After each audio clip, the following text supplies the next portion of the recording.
Hi, everyone. Welcome to People from Cleveland Are Dope.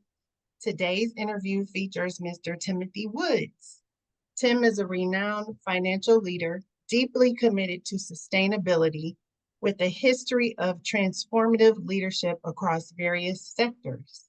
He currently serves as the Chief Financial Officer for One World Products, Inc., a cannabis and hemp manufacturing company where he utilizes his profound knowledge to drive the company's financial strategy and global expansion while focusing on sustainable development and climate change mitigation. His career has seen him in pivotal roles at notable organizations such as Lithia Motors, Washington Gas, Freddie Mac, Stanley Works, and General Electric. He graduated from Cleveland State University and has been recognized for his leadership by numerous organizations such as Kaleidoscope Magazine, Boston Business Journal, and the National Association of Black Accountants, among others. He has also served for several nonprofit boards. Tim, welcome to People from Cleveland Are Dope. Thanks for joining me today. Thank you for the invitation. Yeah, it's great to see you again. It's been a long time. Yes, it has. You were just a kid. I know. A kid when you gave my then boyfriend, now husband, a job at the movie theater. Yes. Yes, I remember those days. Oh man, it's been a long time since then. Where did the time go? The main Seems thing is like still yesterday. here. Yeah, okay. So I like to start off by asking my guests where you grew up in Cleveland. You know, my earliest recollection, I grew up in the Glenville area by and large. Started out in the Eddie Road area, moved around to St. Clair and 97th for a little bit. Then, ended up back over in the Glenville area when I finished high school. And then subsequently, after college, I ended up moving, still staying in Cleveland, but lived in Shaker Square. So I was committed to Cleveland. I was trying to find something close to, to be inside the city at all times. So all the time I was there, I always lived as a Cleveland resident. Where did you like to hang out when you were growing up? When I was growing up, let's see, I probably, geez, that's a good question. Hanging out in the Glenville area, there was the Glenville YMCA, did a lot of things there. Then when I got to the 16, 17-year-old time frame, I was working a lot. I worked at Baskin and Robbins in East Cleveland, right there in Forest Hill Boulevard. Oh my gosh, so did I. That was my first job. That was my first job as a Baskin and Robbins Oh, yeah. oh my gosh. Yeah, my When cousin owned it. Oh, he did? Okay. Yeah. Who was that? That was Clarence. Clarence Archibald. Clarence. I knew Clarence. Yeah. I knew Clarence Archibald when I was in high school, and it was still a company-owned store. And I guess he bought the store from Baskin Robbins after they went through a couple of cycles with having managers and running it as a corporate store. And he got it. Yeah, I used to sometimes trade ice cream with him when he needed a barrel of this, or I needed a barrel of that. We went back and forth between the two stores. His other store on Noble Road. Yes, that's right. Yeah. What a small world. And then the movie theater. Then of course the movie theater. Yeah, yeah. Um, how did you know you wanted to study accounting? I really didn't at first. When I got out of when I finished high school, I had signed up for. I was working when I was working in the movie theater. I had a good friend who and he always talked about engineering, computer science. I said, you know what? Engineering, computer science. That's what I'll do. But I was going to Cleveland State, So I get to school and I start the whole program with engineering, computer science. I was bored to death, not to mention the math was killing me. And I was in a college of business work because it was CIS. So I went to the college of business office, and there was a lady there, Florence Fowler, who was the advisor in the College of Business, African American woman who was like the mother of all of the Black students there in the college. And I was talking to her about the, my information science degree. And I said, gee, I'm struggling with this stuff. And she says, I took an elective accounting course. She says, okay, you got C's in all of these courses related to computer science. You took this one accounting course over here. You got an A in that. How did you get that? I said, well, that was easy. I understood that. It made sense. She goes, well, why don't you major in accounting? I said, you know what? It's not a bad idea. And she says, I Mhm. got to pick up the National Association of Black Accountants. I'll get you involved in that. And kind of the rest was history. So from there, the biggest thing I say I got out of that was that the National Association of Black Accountants, the student chapter, was had the affiliation with the alumni chapter. So I got to see other African Americans who were accountants who were making it say, wow, this is real, this is tangible, this person is working in this. I can do this. And these people guided me. They helped me with my resume preparation. They helped me, in fact, get my first job was a combination of National Association of Black Accountants and a Kappa who was a mentor of mine. I worked for BP America. Yeah. Yeah, Grady Bowling got me my first job. Okay. Shout out to Grady. Yeah. Um, so I would assume that Flower and all of the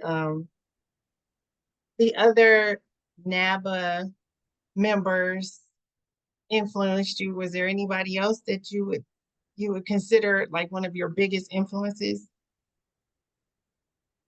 That I would say then once I went to like one of the national conventions, here's something I learned very importantly is that you've got to, you just never know who you're meeting or standing next to, or just even walking in and out of a bathroom. I was at my first NABA conference, and I worked on my resume, and I had spent so much time focused on that I wasn't paying attention to kind of what was going on around me. And met this guy who spoke to me. I think he might have been going, I might have been going, coming out of the restroom, he was going in. He spoke, I kind of spoke, but I was a shy person. And then I saw him subsequently later, and he spoke to me, and he was trying to engage me in a conversation, and I really didn't know how to engage partly because I was just shy and I was focused on my resume stuff. Then I sit down at the lunch table, and he's sitting next to me at the lunch table. And he said to me, he says, hey, you know what? He talked to me for a couple minutes. He said, right, man, he says, you've got to learn how to come out of your shell. He says, you seem like you might be an introvert, but you got to, be sociable at these things and connect with people and say hello and get to know, because you just never know who you're sitting next to or what's going on. His name was Michael Mayo. That next thing I know, Mike, they were going through all of the various awards, and he was a partner at one of the public accounting firms, African American partner. He was getting an award, so they said Michael Mayo, and I look at the name and said Michael Mayo, the guy sitting next to me, and he walks up and gets an award. It's like, God, he's right. I mean, you just never know who you're sitting next to, and what impacts they could have in your life, and you have to make sure that you have a thoughtful engagement. Fortunately, and in no way was I rude or anything. He just seemed kind of shy, withdrawn, and indifferent. So I made it a point from that point on. Anytime I meet someone, to say hello, with a warm smile, and greet them, and not even try and figure out who they are or what level they are or whatever. They could be, for all I know, they could be the janitor. But you're going to treat the janitor like you do the CEO of a company, because sometimes the CEO of the company will have on a pair of jeans and and we So just true. hanging out. Yeah. That's so true. I was Yeah. gonna ask you a little later on what advice you would give to a young person who's just getting ready to go to college or just graduating from high school. But I think what you just said is excellent advice Yeah. to follow when as you go on in life and you meet new people. You just have to really be open and Yes. be willing to engage with people and step out of your shell. I think that's a valuable lesson. Yes. It's served me well over the course of life. Yeah. So how has being a member of Kappa Alpha Psi influenced your life?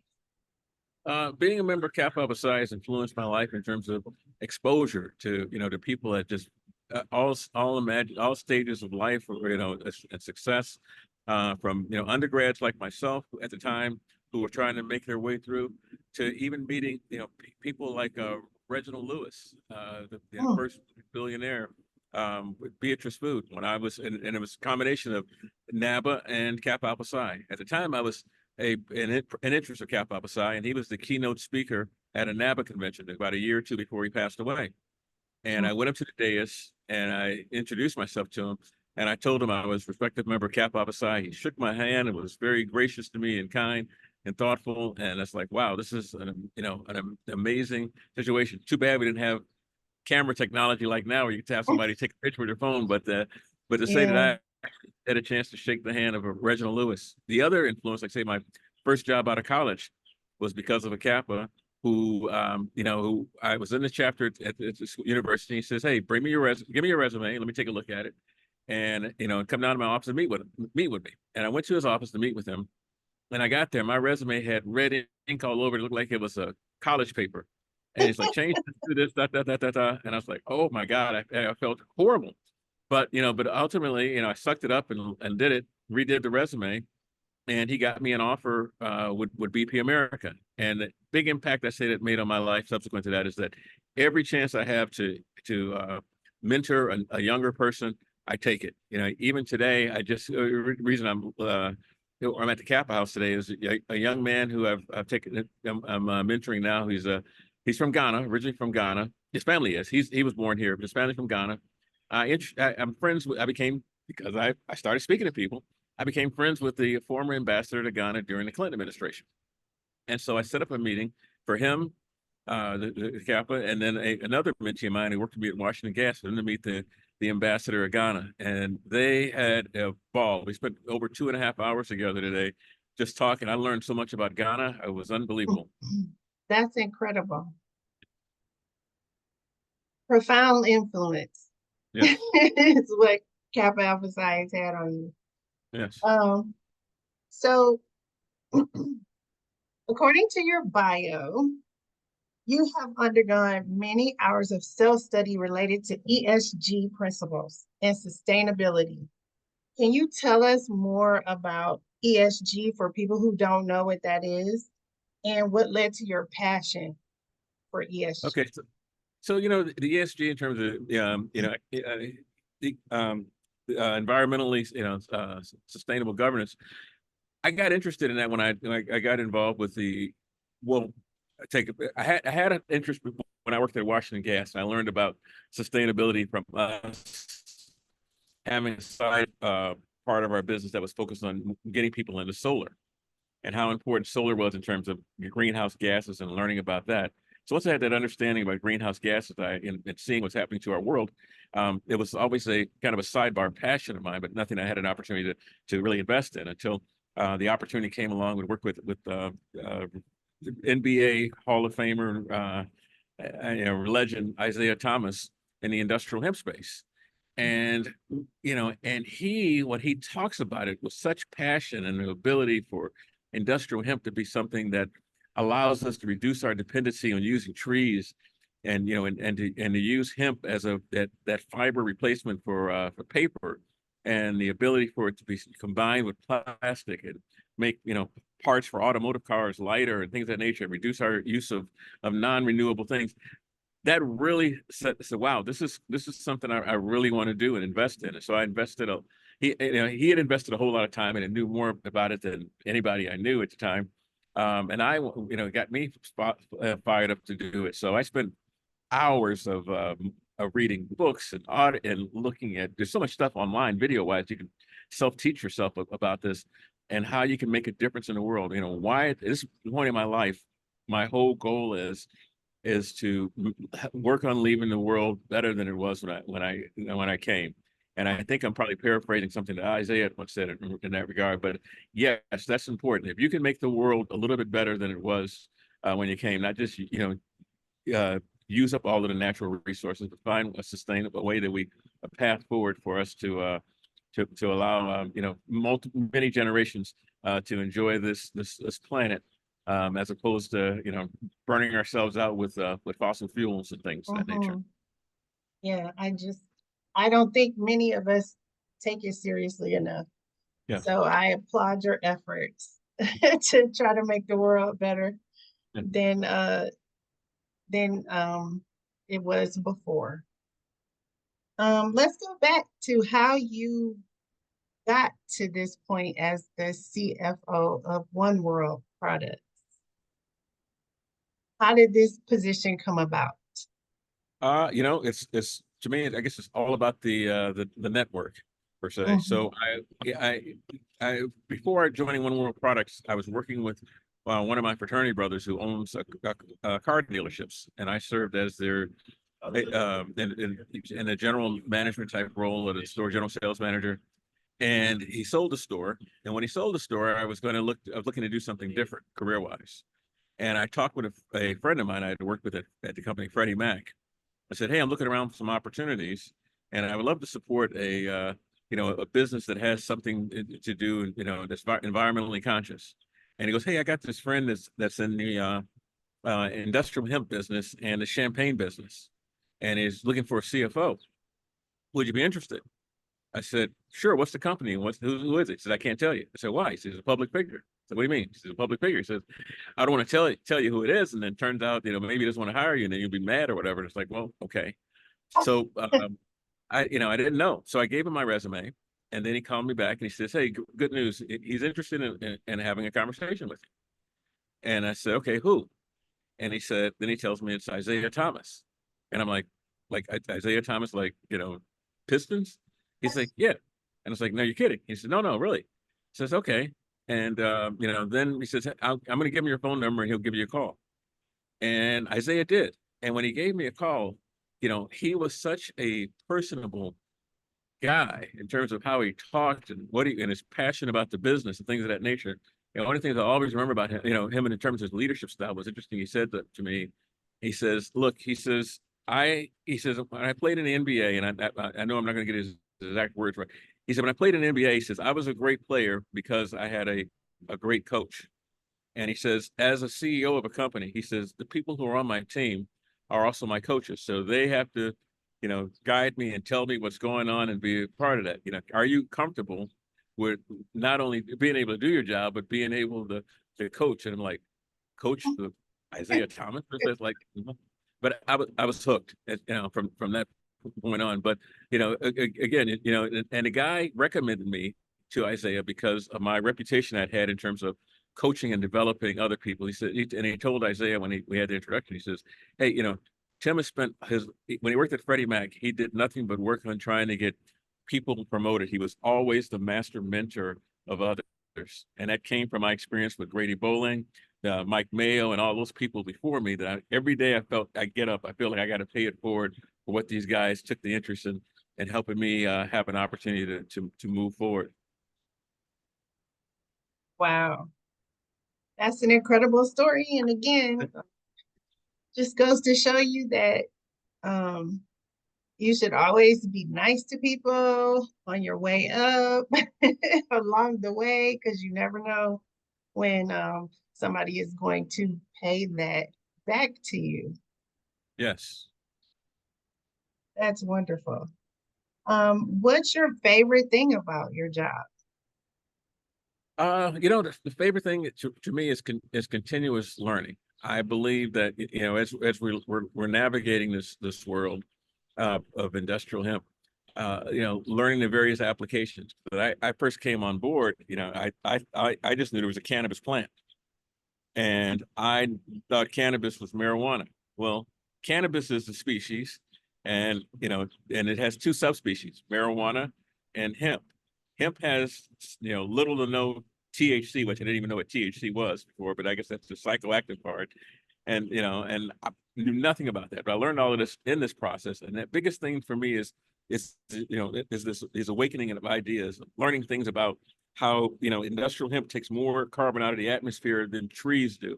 And that, you think about logically, it takes 30 years to grow a tree, and it takes 3 to 4 months to grow a crop of hemp equivalent to a forest of trees. And so you could leave all of the trees in the Amazon rainforest or wherever, and you can and let those trees continue to pull carbon out of the atmosphere. And then you can go over here and you can take this industrial hemp, and it's pulling carbon out of the atmosphere at a rate of 2 3 times that of a tree. And you're farming this crop every 90 days and creating opportunities. So those are the things that are magical to me, beyond the accounting numbers side of it. But it's the fact that there's going to be a great social impact once all of these various things come together in our projects. That's incredible. Once I, started researching for our interview is when I realized just how versatile cannabis is. That's Yes. amazing. What are some of the most difficult parts of your? You know, I'd say the difficult parts, of course, are, you know, you're always, when you're a startup, you're looking to get funding. Mhm, So the thing with going out and continues to raise fund. Some of the challenges around the project delays and getting things up and running as well as you like. We'd love to be a little further along than we are in some of our implementation of the industrial hemp side, especially as it relates to being able to have it integrated with automotive parts and start looking at it being used with what is combined with plastics. But it's coming along. I guess there was a degree of naivety from me that I thought that, hey, you just jump in there, you grow the hemp, and you can just go, and you just attach it to plastic. But there's a whole lot of testing and timing and things of that nature that have to mhm, be figured out to make that happen. So the challenging part for me is that I guess I like to do things quick, but sometimes it takes a little bit longer than you're expecting for it to take. mhm. Wow. I mean, that's the innovation that's going into this is incredible. So I think it's great that you could be a part of something like this. Yes. That's amazing. Um, so what do you like to do in your spare time? I know that you in the last several years have been focusing on fitness. Um, so I know that's one thing that you enjoy doing. Yeah. Yeah. Well, and and it's probably one of my largest, I guess, personal habits outside of work is the fitness and then continuous learning. I'm playing around a lot with the AI world, learning about how Chat GPT works. But fitness is I've been working on taking it to another level. A few years ago, I got struck by a car while I was bike riding and left for dead on the side of the road. Oh Someone my, found me, and I got a someone rides a bike, please wear a helmet. When I woke up in an ambulance and they told me that I'd been hit, and and they were taking me to the hospital, and could I move my fingers or toes or whatever, and I could, and I said, yeah, I can. And they said, okay, that's good. You don't have necessarily a spine issue, and you had your helmet on, so we got to take you, make sure don't have a concussion and all. But to find out my leg was broke, which they told me right then, and they thought my shoulder was dislocated. My thought was, well, I'm still here. So if I'm here, and I was actually working on fitness at the time, I said, this happened. I'm going to come back from this strong. I'm going to get in the best physical condition of my life coming out of this, and so I have. So it took me a long time to get back to walking. Once I got back to walking, I was able to get back to bike riding. Can't run, but I can bike ride.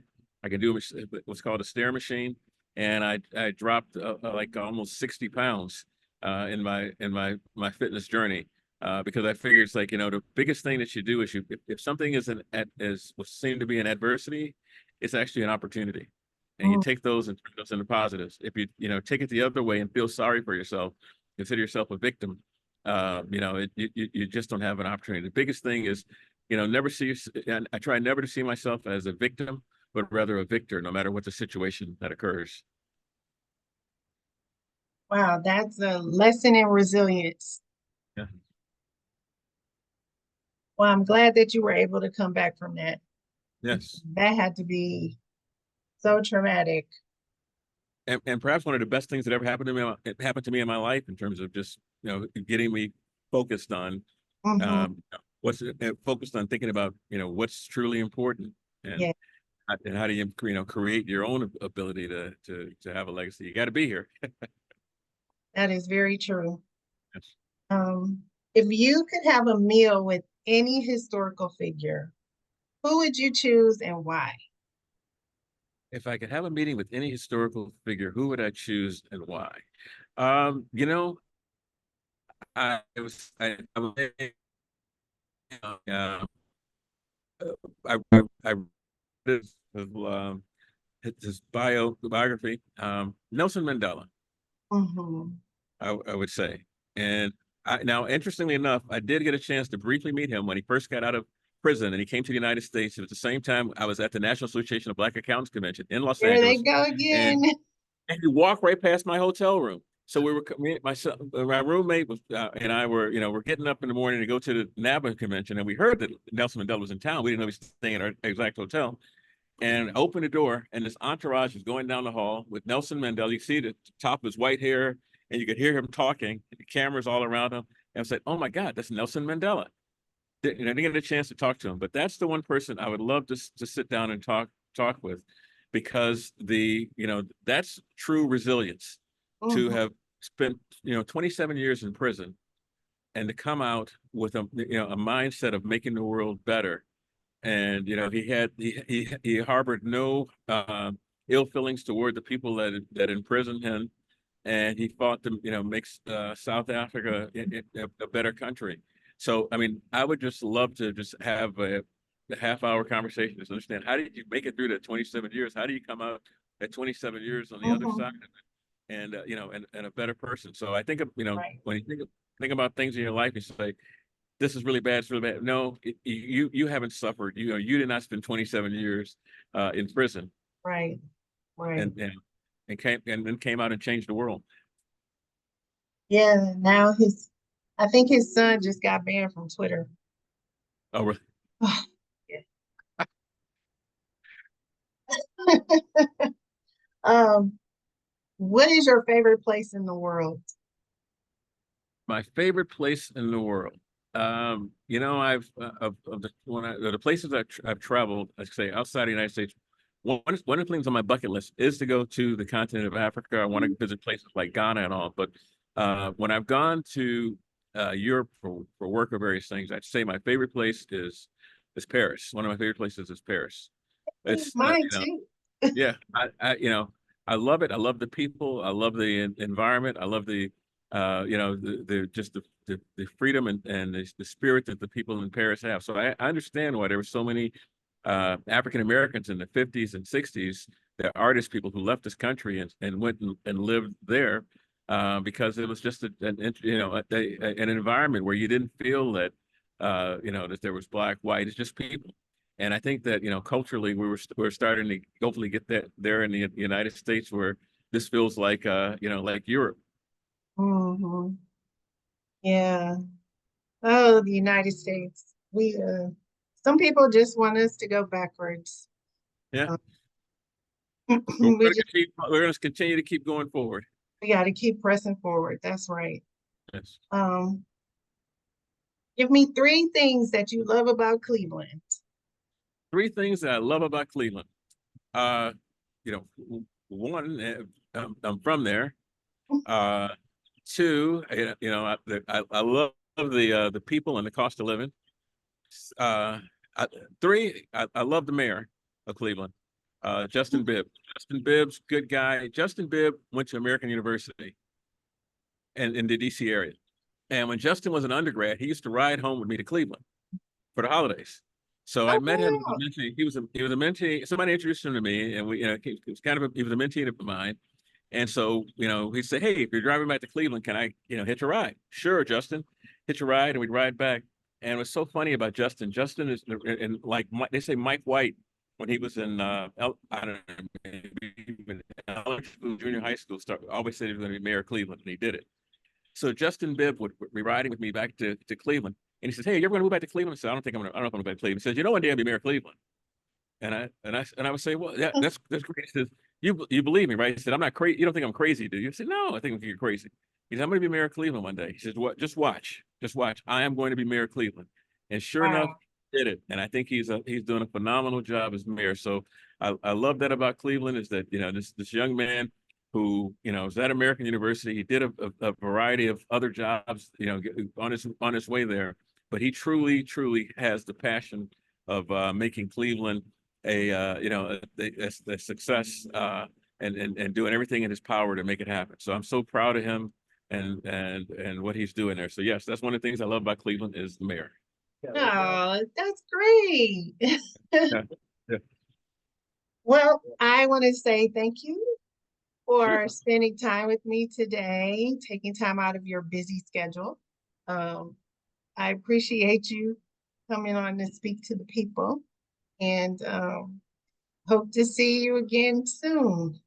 I appreciate you having me, and it's so wonderful to see. I'm so glad we continue to be connected through LinkedIn. Yes, Ah, absolutely. parting advice I would give young people right now: set yourself up a LinkedIn account. Your LinkedIn account is more important than your Facebook, your Instagram, or whatever. But your LinkedIn is where you kind of have your business resume and all these various things, and you start adding as many people to your network as possible. You're going to add people that you don't even necessarily know at that moment, but somehow the dots will connect down the road, because you might be applying for a job at the ABC Corporation, and you'll find out there's 5 people that are connected to you, maybe even by second, a second degree, and you can go work your way back to them, and it'll create an opportunity. And then the most important thing as people succeed is to, pay it forward. You got to bring somebody behind you in order for this thing to Mhm. work. You can't kick the ladder down and pull the rope up. It's, That's it's all about us bringing other people forward. that's so true. We have to keep the chain going. Yeah. Okay, thanks again, Tim. All right, and to your Appreciate you. wonderful husband. Oh, and of course, if you give me the fourth thing, I would Okay. say I love Erica and Paul Miller, my fellow Clevelanders that are out there doing it. So I'm so proud of y'all and everything that Oh, you've thank done over here. I you. follow you on, like I say, I follow your progress and things you do on LinkedIn. I think it's amazing. So happy for Thank you. you. Thank you so much. Coming from you, that means a lot. Yeah. So to see y'all as teenagers, and and now successful young adults. Yeah, Yes. great. I don't know about that young part, but Still young. thanks again. Sure. Thank you.